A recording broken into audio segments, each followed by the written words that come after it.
Hello, my name is Speck, and this is a Speck Deck Tech. Today we are looking at a deck for the modern format which often goes by the name Niv-Mizzet. I prefer the name Shenron for this style build, but we'll get to that in a bit.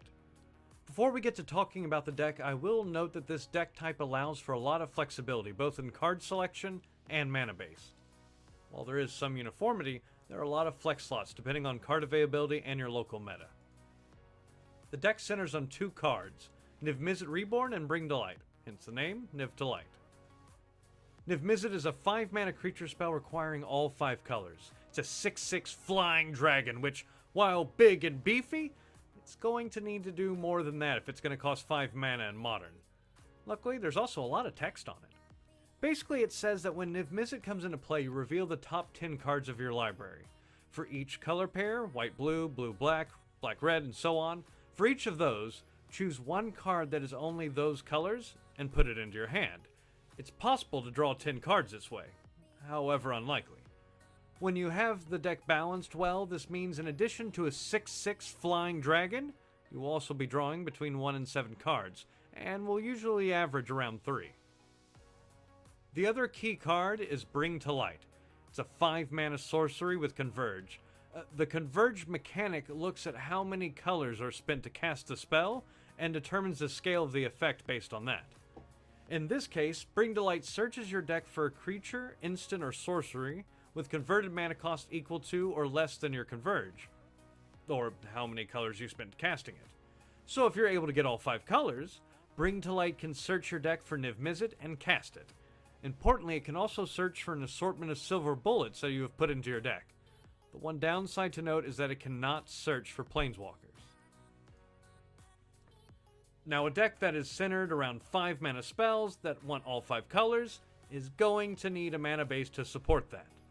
Luckily, Modern Horizons provided that in a couple of ways. One of those is in Prismatic Vista. It's a fetch land that can only find basics, but you can have any color basic land, and this deck just so happens to have one of each, with the second copy of a basic forest and plains. This deck also runs 5 fetch lands and 5 shocks. You can check the deck list on the link below for which specific ones I use, but what's important is that each fetch can grab any of the 5 colors if need be. Now, shock lands are great, but each can only produce 2 colors. A 5-color deck needs a 5-color land. Humans gets to use Cavern of Souls, Ancient Ziggurat, and Unclaimed Territory to do that, but we only have 8 creatures and they have 4 different creature types, so those won't work. We need Pillar of the Perrunes. Coming from original Ravnica block, Pillar can make mana of any color as long as you are using it to cast a multicolored spell. And this deck happens to run 28 multicolored spells. As lovely as all those lands are, we still need help getting all 5 colors when we want them. Step in the other gift from Modern Horizons, Arkham's Astrolabe. You may have noticed that all the basic lands in the deck are snow lands. That's so you can cast Arkham's Astrolabe. It can only be cast with snow mana, but can filter any kind of mana.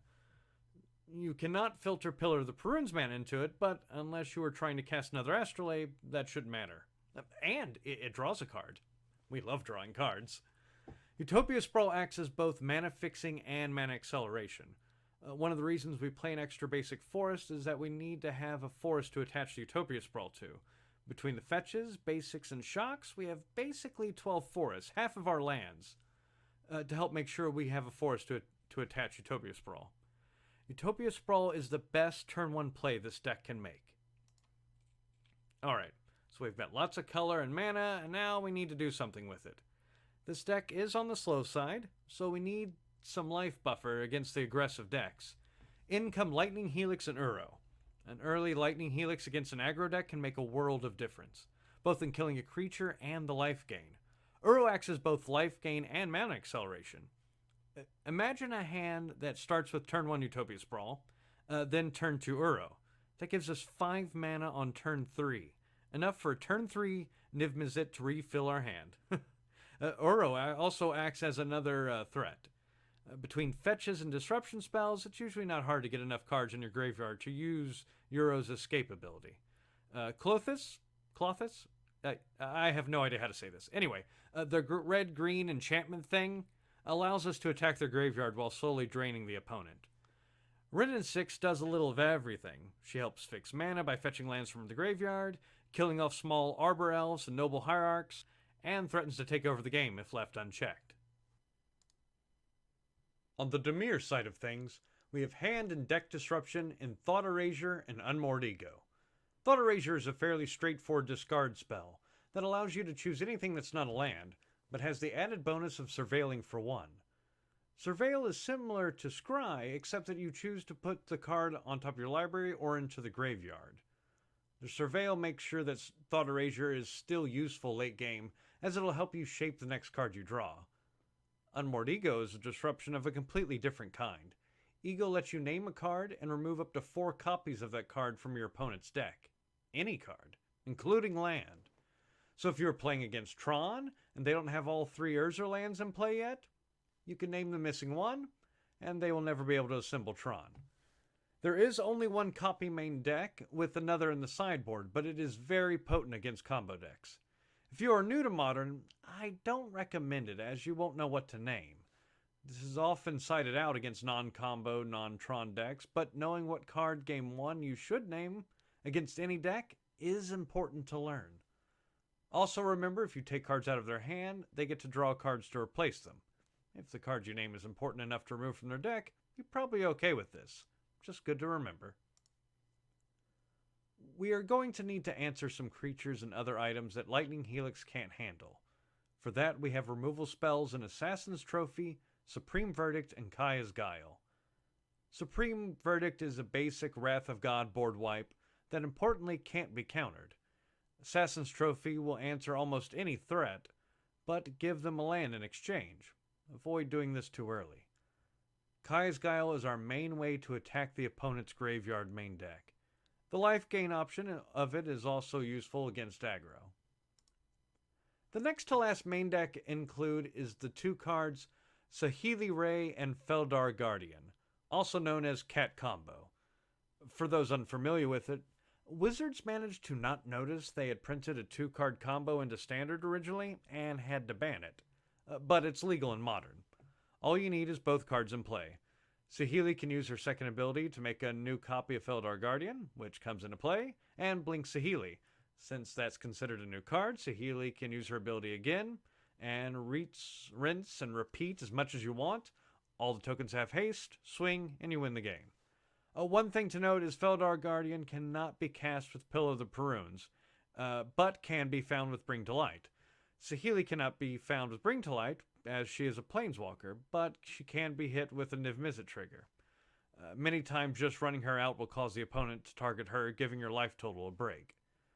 Both of their blink abilities can target Astrolabes or Niv-Mizzet as well. I like to call the deck Shinron based on the dragon from Dragon Ball Z. Why? Because we have a giant dragon, and we get to make wishes with Glittering Wish. Glittering Wish says look in your sideboard and grab any multicolored spell, which this sideboard has 13 valid targets for. All silver bullets for particular situations. A quick overview of those. Wheel of Sun and Moon is effective against Dredge, Thopter Combo, and any other heavy graveyard-based deck. Also effective against Mill. You can target yourself and never run out of cards. Unless they exile them all with Ashiok, which has happened to me. Dreadbore is very effective at killing Planeswalkers, good against Tron and Jund. Ashiok Dreamrender is good at attacking graveyard and search decks, good against Dredge, Stoneforge decks, or Neobrand. Firespout is an additional Wrath effect that doesn't kill any of our own creatures, good against Elves and other heavy creature swarm decks.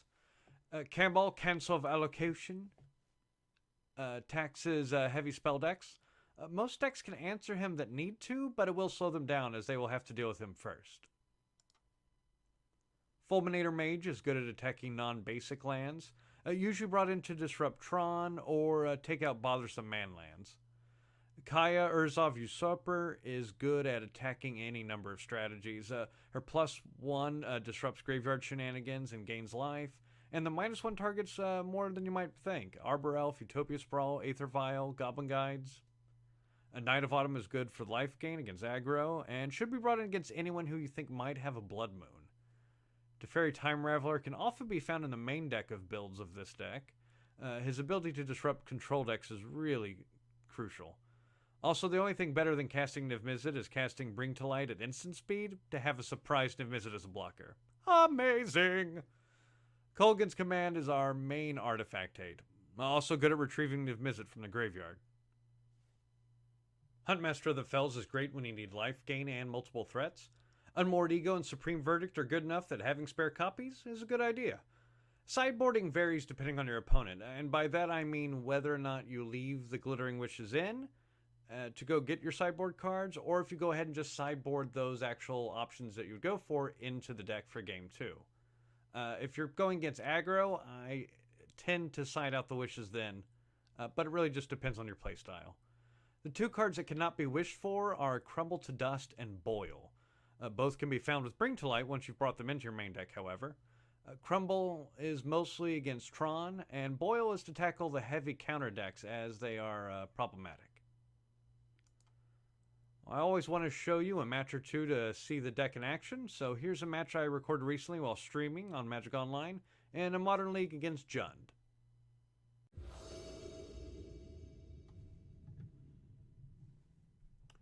Alright, so we've got 2 lands and an early Lightning Helix, and we can Astrolabe to make sure we can always cast that, so this is definitely a keeper. Got tons of card draw.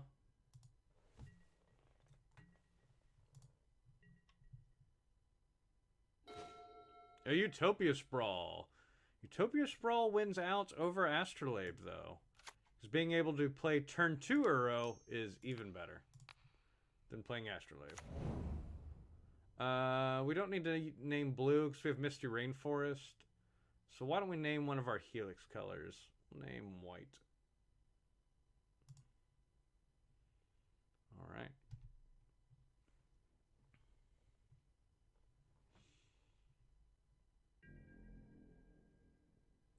If we manage to draw land, we can actually play turn 3 Niv-Mizzet.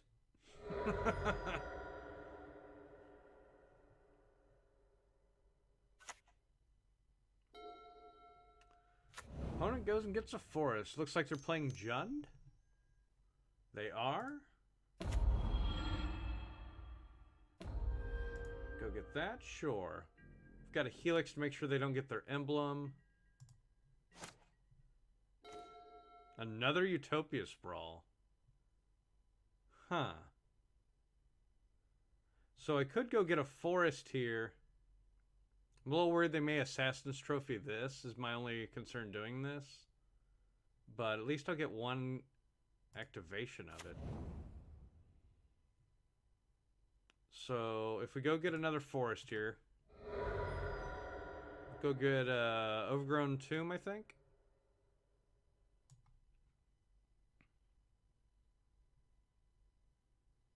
No, let's grab Breeding Pool. Let's grab Breeding Pool. Okay. Take the 2 damage. If we tap this for green, leave the white. I'd rather spread out the Utopia Sprawls. Target this forest.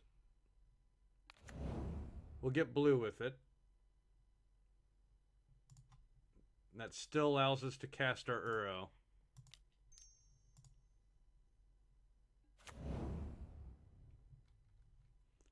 We have double Astrolabe, so we'll be able to get to the other colors when we need them. And we hit a forest. This doesn't even make us look like we're 5 colors, but we definitely are. And we get to play an Astrolabe. This is a great start to the game.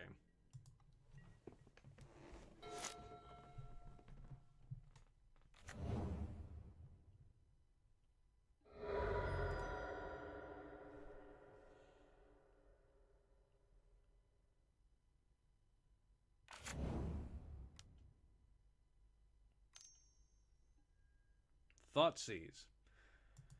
That's kind of okay. I mean, they'll probably take Bring to Light here, although Klothys is next to impossible for them to deal with if I actually get it in play. Yeah, that's fair.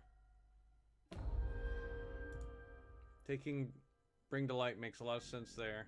Nice part is it helps fill my graveyard so I can get Uro back sooner. And a pillar. All right, let's play the Astrolabe first. Draw that. And I drew a Niv-Mizzet. Oh. All right, let's play it. We'll have to fix the mana a little bit. So let's go get black with snow mana. And then we get red out of this. And all that thought seizing for naught as I draw. Let's find out how many cards. How many cards we getting? Only one! Oh! Still good. Still good. I still have a 6/6 dragon. Maybe they Liliana it. It's fine.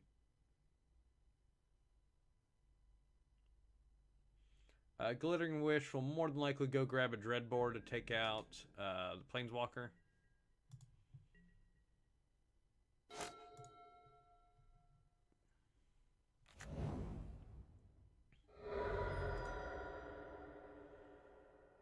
So next turn I can play Glittering Wish. How much? I have 6 mana, so I can play Wish and Dreadbore. Oh, Liliana of the Bloodbraid. Nice.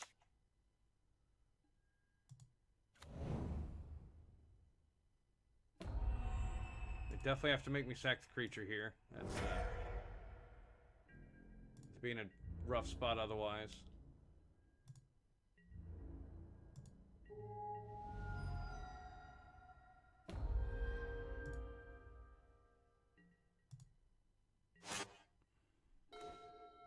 And another pillar. This gives me 7 mana.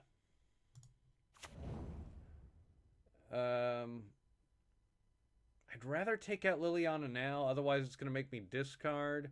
If I let red and 6 go one more time, I think I can wait. I can wait. So let's Glittering Wish. Yeah, I want to use its abilities, otherwise why would I be casting it?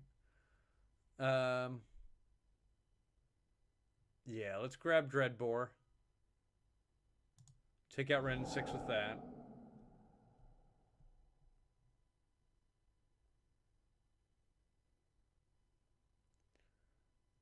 And then we'll Helix. Doesn't matter because we're going to filter both anyway. Then we'll Helix out Liliana. They still have 6 cards in hand, though. They got a very full hand still.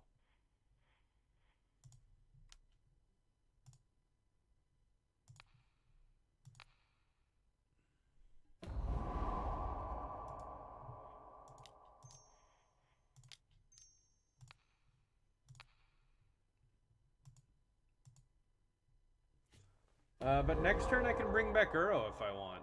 So we're still not in terrible shape. Their hand size is the only thing that worries me. They may be able to play another Liliana, which would be annoying. Then I would lose my Klothys.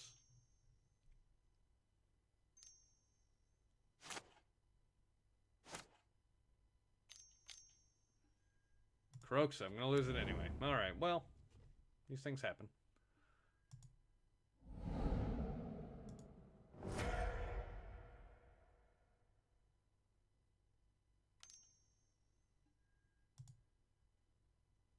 Interesting that they didn't play that. Or maybe they already have another land.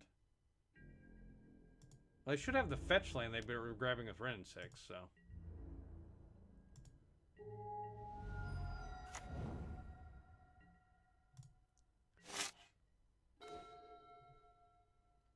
But I will bank my ability to draw cards over their ability to make me discard. Drew another Uro. I think I'm going to leave the Uro in my hand and go ahead and get this one back out of my graveyard. Here, let's... Yeah, we'll get blue out of that, so I just need one more green.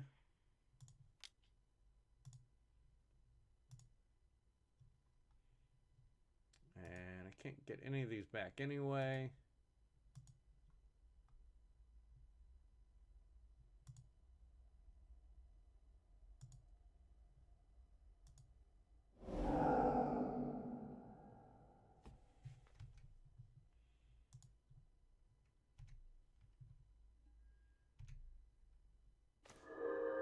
And a Helix. Cool, we'll take that.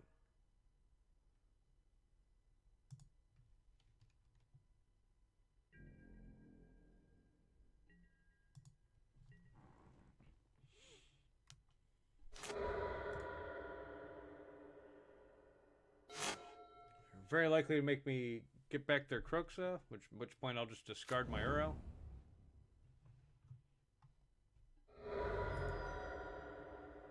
This is why I want Kaya main deck, because it would just start ripping apart their graveyard.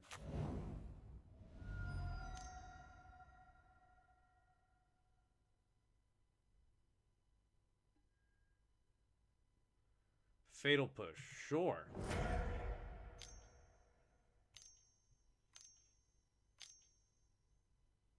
Another Bloodbraid. Whew, Bloodbraid's so good. A Bolt, sure.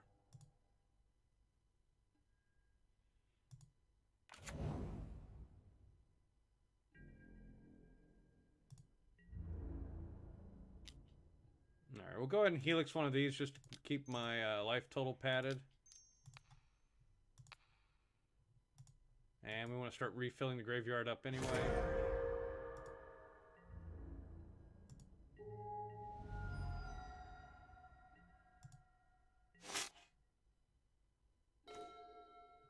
Another Glittering Wish. Alright.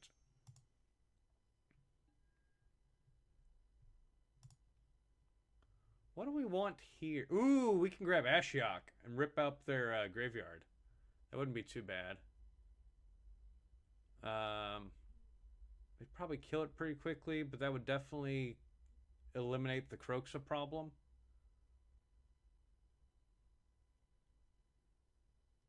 Yeah, I won't be able to play anything else. Could it also just unmoor to Ego? Nah, let's do that. That'll hurt their Goyfs as well. Yeah, let's Ashiok.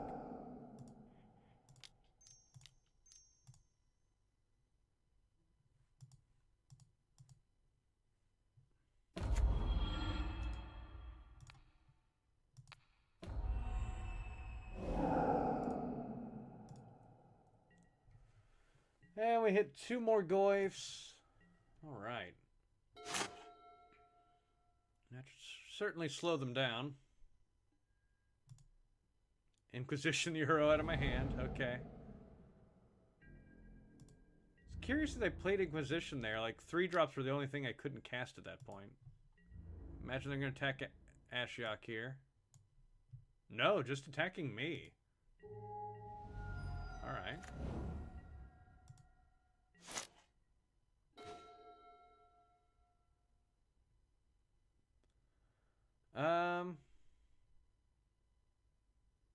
Yeah, I guess I'll just Verdict this away.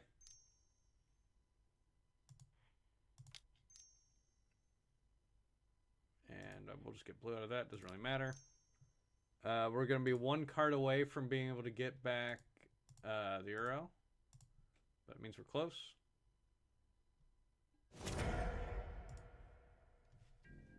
My opponent, I believe, has just lands in hand. Maybe another push or something like that, but not cards that do anything.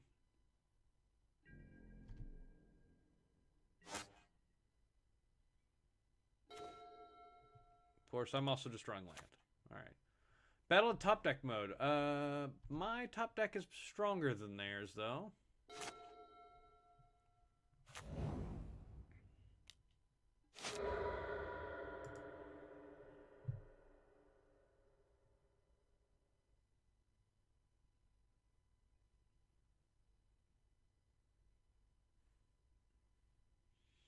If they draw a Wrenn and 6, they'll be in good shape, so they'll be able to start cycling that every turn, basically. I guess they didn't.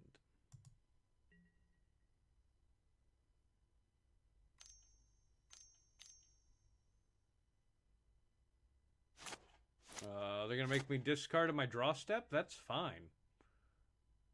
Like, they're just guaranteeing I can play Euro. Thank you. Thank you, opponent. I guess they're going to get Bloodbraid Elf back.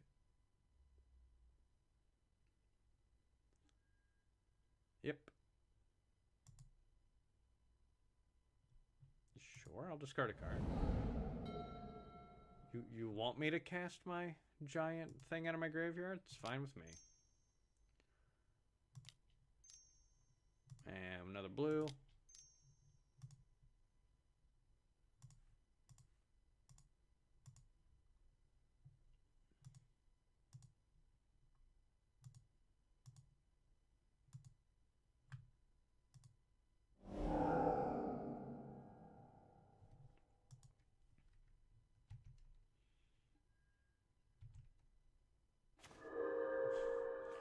I actually did draw the land. Alright. We're going to go ahead and hit their graveyard again.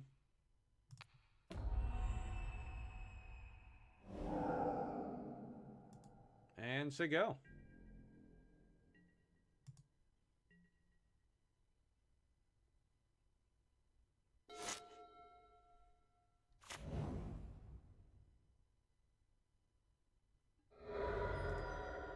I think my opponent forgot I had Ashiok in play.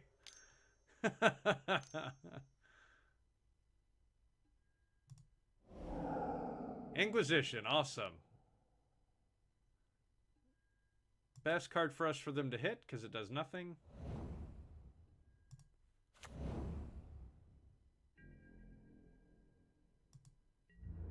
We'll go ahead and fetch at the end of their turn. I'm not blocking. Attacking Ashiok. That's fine. Attack Ashiok. Still rather keep my Uro alive just in case they have Lightning Bolt. There's their Goyf.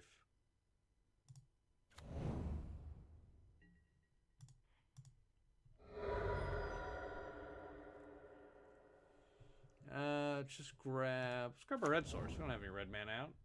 I mean, officially.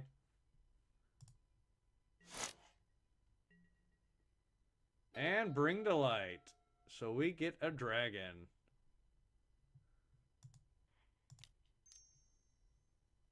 So let's use all of the things that can't cast.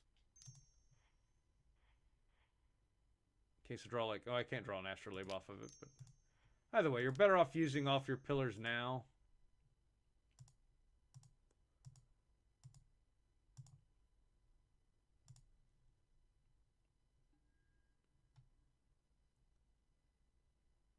Let's go ahead and grab another Niv-Mizzet.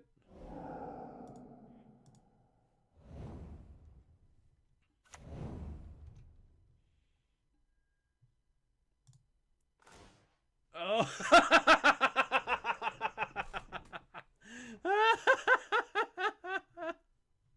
I love drawing that many cards. Oh, it's so ridiculous.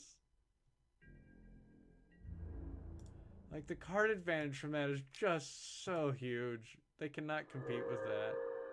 And I got a land. Sure.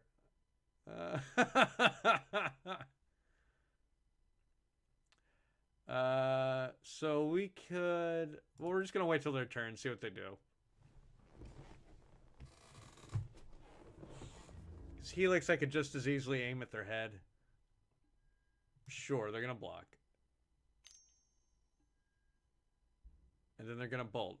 So the bolt's not going to actually do anything because I'm going to trophy the Goyf. Okay, and you're conceding.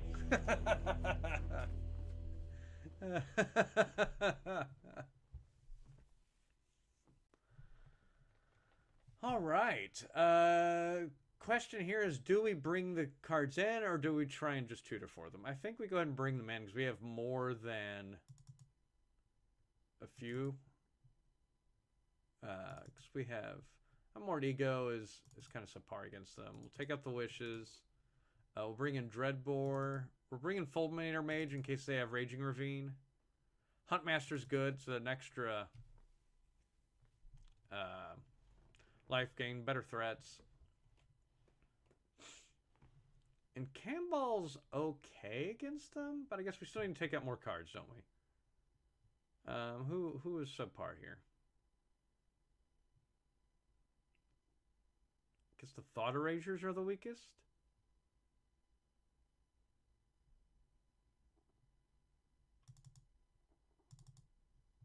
Yeah, we'll go with that.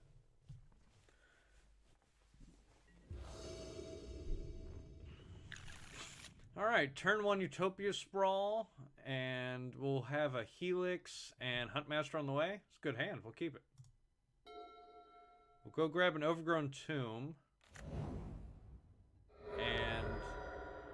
Alright, probably gonna get Thought Seized or Inquisitioned here.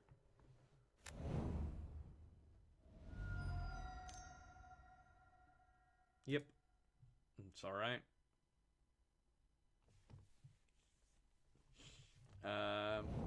Yeah, all of those would be valid choices, really.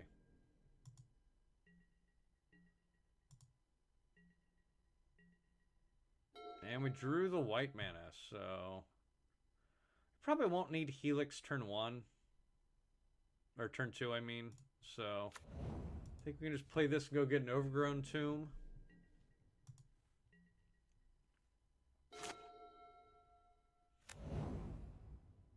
Kaya's Guile is the most important card in my hand currently.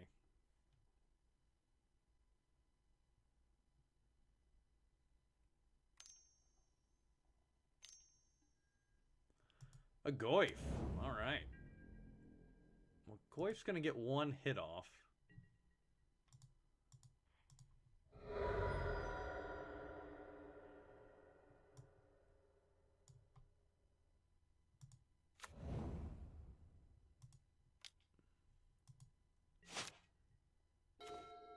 That's fine.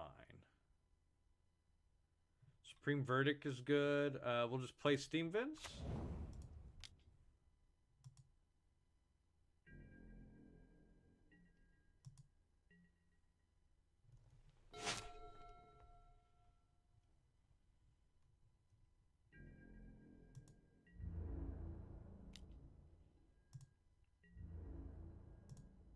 I still remember playing Standard and Goyf was around. So good. I remember when it was just $1 card. maybe it was like $9, whatever. It was still stupid cheap at the time. And that's why we brought in Fulminator Mage. Because that's annoying. Alright, we definitely want to take out their Goyf. But I think we can wait for just a heartbeat. In case they want to try and do something else. I mean, they know we have it, so this is really asking them to make the mistake. But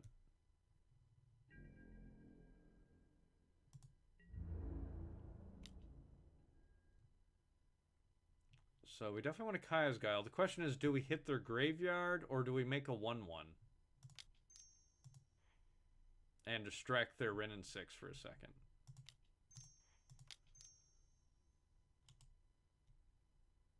We have Verdict. They only have the 1 card, so it's not as relevant. I think we go and make the 1/1. Oop. Ignore that.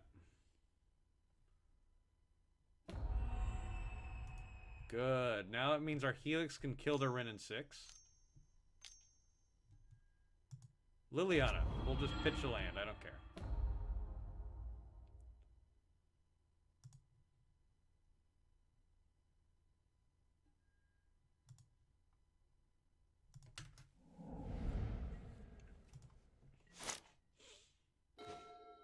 And we drew Niv-Mizzet. Alright.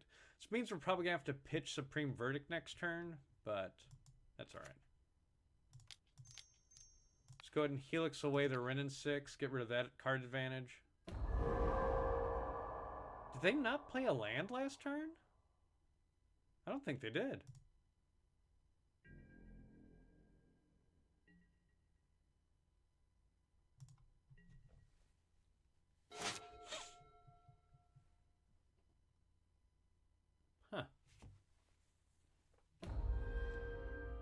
Player discards a card. I will discard Supreme Verdict. You have no lands in play, or creatures in play currently anyway. Obviously, Liliana is going to minus and take out my Niv-Mizzet.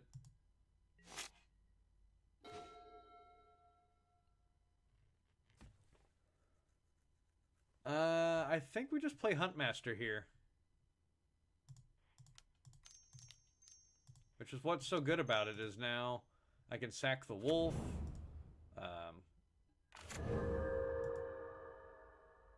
Two threats is definitely relevant.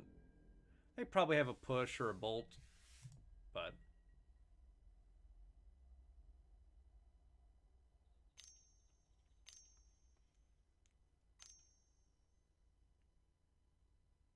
They got Culligan's Command?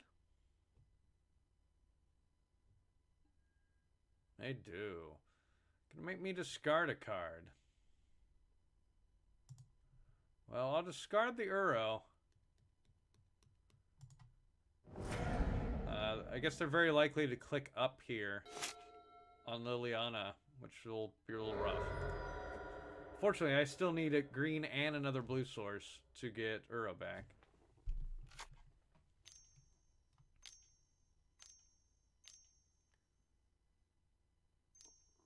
No Bloodbraid. What are you doing? There's Bloodbraid. Okay. 6/7 Goyf. Yeah, that's pretty impressive.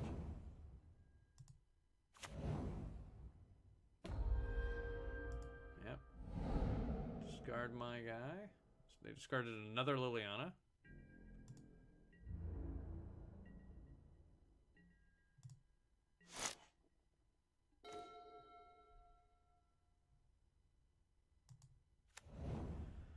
Well, this would have been really good if I still had Niv-Mizzet.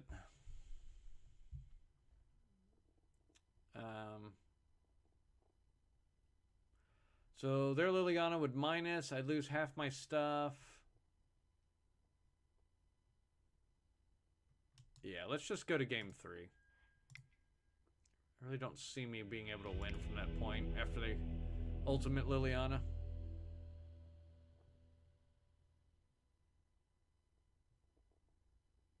That was a tight game, though.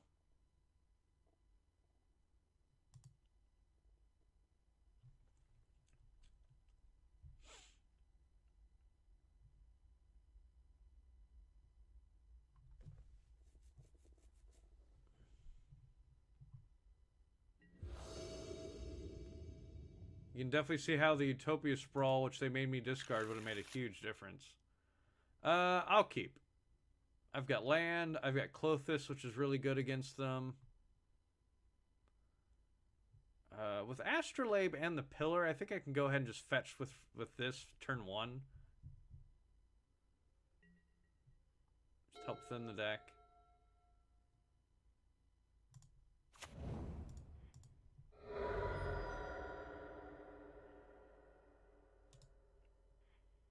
Yeah, let's get an island. Between Astrolabe and Pillar, I'll be able to cast Clothis no matter what. And a Helix, alright.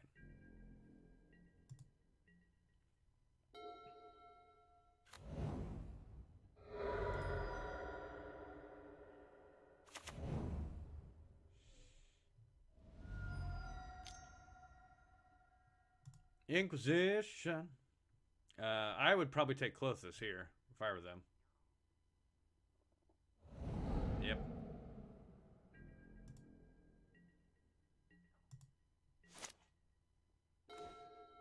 Drew the Reborn.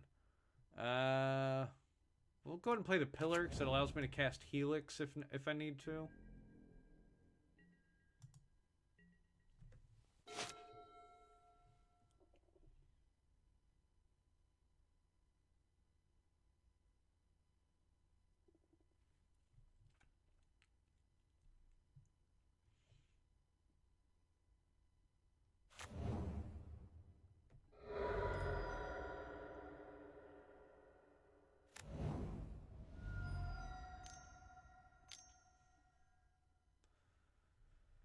Goif, goif, goif, goif, goif. That's fine.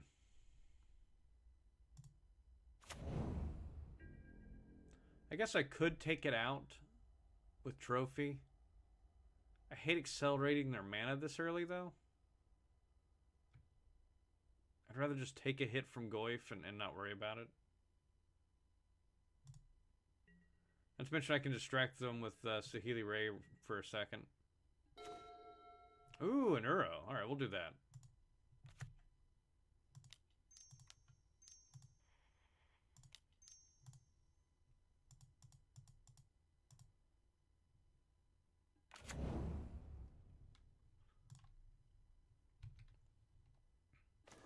And we hit a land. Awesome.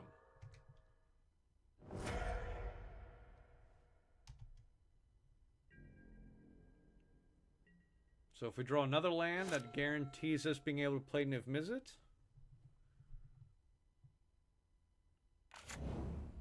We're at 22, so we don't really care about our opponent hitting us for 4.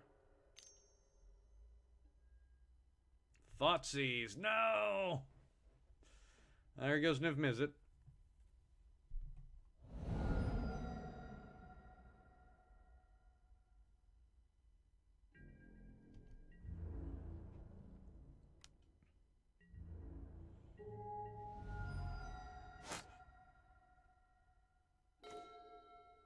Oh, well, we didn't draw a land, but we did draw a way to get another Niv-Mizzet. Do we play Saheeli Ray and distract them, or do we blow this up? They don't have anything else. I'm worried that they have a Bloodbraid. They're just waiting to be able to cast. So let's go ahead and just get Saheeli out here. And due to how much they make me discard, I'm actually just going to blink the Astrolabe instead of plussing her.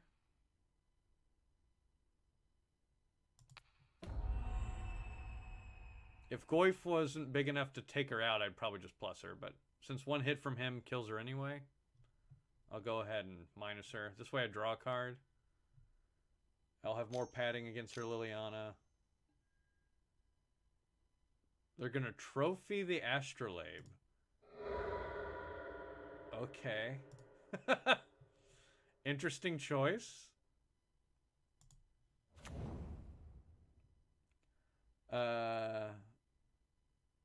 Wow, alright. I guess it does stop me from drawing a card.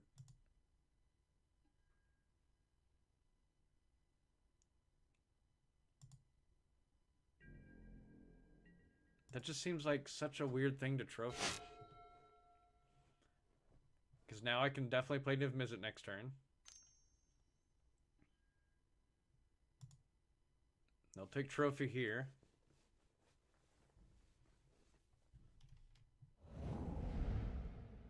They still don't have a 4th land.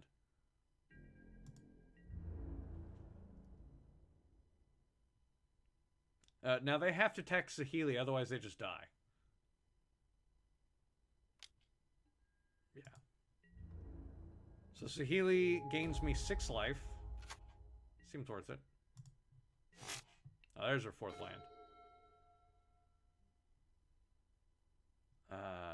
We don't quite have enough to bring back Uro yet.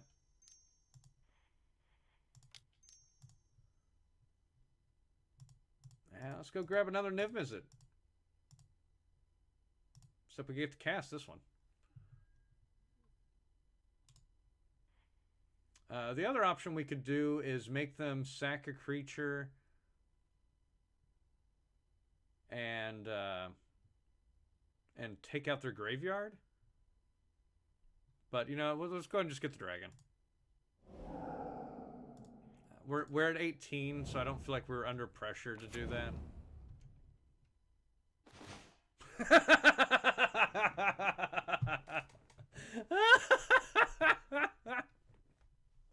And now they have... The card advantage is just too huge. They have no way to defeat this.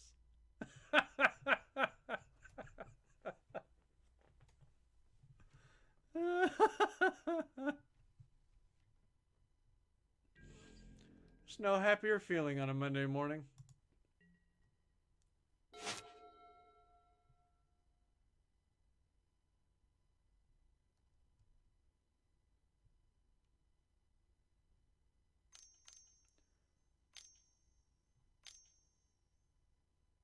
Sure, get your Bloodbraid. And a Thoughtseize, okay.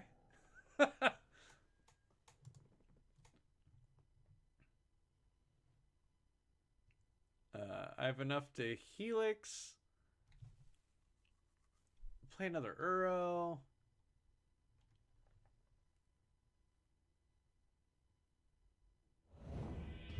Yeah, they just concede.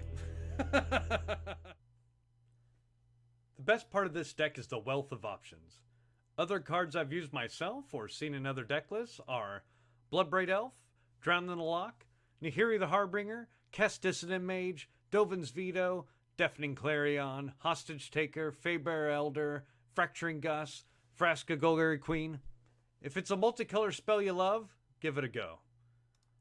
The point of playing this deck is that it has the answers for almost all decks, and then card advantage from Niv-Mizzet to win with. But certain decks are still a struggle. Control decks with 10 plus counter spells are problematic, as it's hard for us to play multiple threats a turn. Red-green mid-range decks that main deck pillage can also be rough. Watch out for any deck that may have Blood Moon, and remember to fetch basics when you can. Combo decks can be rough game 1 if you don't find the cards you need quickly. So, what's your favorite multicolored spell from Modern not included in this deck? Let me know in the comments below, or catch me streaming on Twitch at VictorShade_MTG. I play a variety of games from Magic to Call of Duty to RPGs, but no matter interest, stop by and say hi. If you want to see more deck techs, give the video a like and hit that subscribe button. Until next time, bye.